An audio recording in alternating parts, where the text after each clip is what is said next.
বাহিরের দিকটা খাস্তা, ভিতরে রসে টইটুম্বুর। দুধ ছানা ছাড়াই বানিয়ে নিতে পারবেন দারুণ মজার মিষ্টি। 2 কাপ ময়দা, স্বাদ মতো লবণ, 1 চা চামচ বেকিং পাউডার, 1 টেবিল চামচের মতো রান্নার তেল। যে কাপে মেপে ময়দা নিয়েছি সেই কাপের 1 কাপের 3 ভাগের 2 ভাগ পানি লেগেছে। শক্ত একটি ডো তৈরি করতে হবে। এই যে দেখুন এরকম ডোটি তৈরি করা হয়ে গিয়েছে। 10 মিনিট ঢেকে রেখে দিচ্ছি। দেখুন 1 কাপ পানির এখনও 3 ভাগের 1 ভাগ আছে। 10 মিনিট পর ছোট ছোট লেচি কেটে নিয়েছি। মসৃণ করা লাগবে না, যেভাবে লেচি কেটে নিয়েছি হাতের সাহায্যে এই যে দেখুন এইভাবে ছোট ছোট বালুশাইয়ের শেপ দিয়ে নিচ্ছি। খুবই সহজ, সবাই বানাতে পারবেন।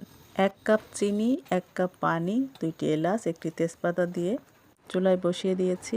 একটি পাতিলে তেল দিয়ে চুলাটি ধরিয়ে দিয়েছি। দেখে নিশ্চয়ই বুঝতে পারছেন তেল খুব বেশি গরম হয়নি। চুলার হিট কিন্তু বাড়ানো যাবে না, লো হিটে বালুশাইগুলো ভেজে নিতে হবে। এদিকে কিছুক্ষণ জাল দেওয়ার পর চিনির শিরাটি একটু ঘন হয়ে আসলে চুলা বন্ধ করে দিয়েছি। বালুশাই ভাজতে বেশ খানিকটা সময় লেগেছে।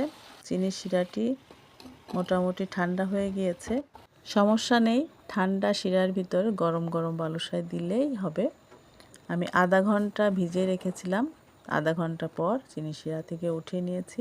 দেখতে যতটা লোভনীয় হয়েছে, খেতে তার চেয়েও বেশি মজা হয়েছে। বানানো খুবই সহজ। যখনই মিষ্টি খেতে ইচ্ছে করে আমি খুব সহজেই এই মিষ্টিটা বানিয়ে নিই।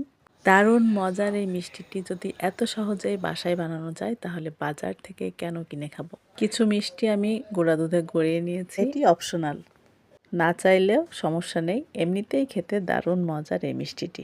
যারা খেয়েছেন তারা তো জানেনই, আর যারা এখনও এই মিষ্টিটা বানিয়ে খাননি তারা আজই বাসায় ট্রাই করে দেখেন। আপনারাও বানানোর পর বলবেন এতদিন কেন এই মিষ্টি বানিয়ে খায়নি।